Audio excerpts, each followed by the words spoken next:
এমপিওভুক্ত শিক্ষকরা আজকের মধ্যে দাবি মানতে সরকারকে আলটিমেটাম দিয়েছেন তারা। এ নিয়ে বিস্তারিত জানাতে কেন্দ্রীয় শহীদ মিনার থেকে যুক্ত আছেন সহকর্মী বাইজিদ সাদ। সাদ, জানাবেন দাবি আদায়ে পরবর্তী কর্মসূচি সম্পর্কে শিক্ষকরা কিছু জানিয়েছেন কিনা?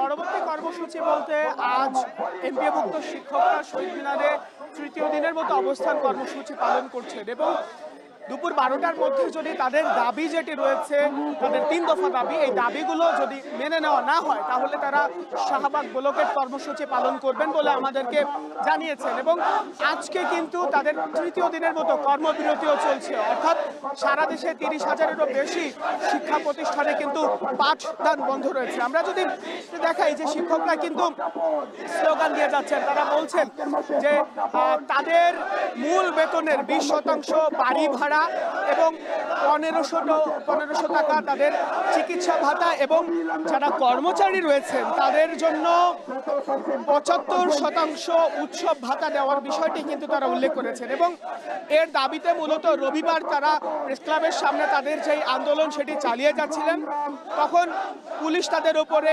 অতর্কিতভাবে হামলা চালায়, টিয়ার গ্যাস নিক্ষেপ সহ কয়েকজনকে আটক করে এবং বেশ কয়েকজন আহত হন। তার প্রতিবাদে কিন্তু আজ তৃতীয় দিনের মতো তারা শহীদ মিনারে অবস্থান কর্মসূচি পালন করছেন, সেই সাথে সারা দেশে তারা কর্মবিরতি পালন করছেন। পাশাপাশি বিভিন্ন রাজনৈতিক দল কিন্তু এর মাঝে এসে তাদের সঙ্গে একাত্মতা পোষণ করেছে, তবে সরকারিভাবে এখন পর্যন্ত কোনো প্রজ্ঞাপন আসেনি এবং এই প্রজ্ঞাপনের জন্য মূলত তারা অবস্থান করছেন।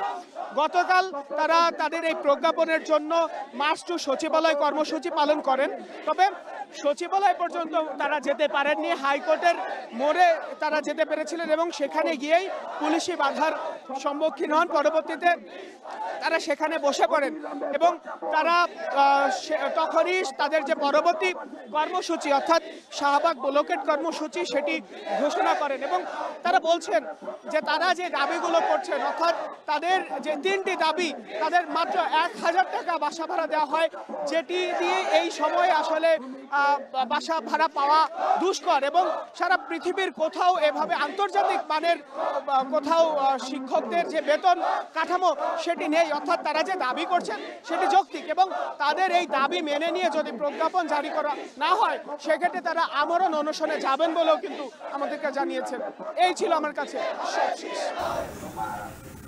এমপিওভুক্ত শিক্ষকদের কর্মবিরতির খবর জানাচ্ছিলেন বাইজিদ।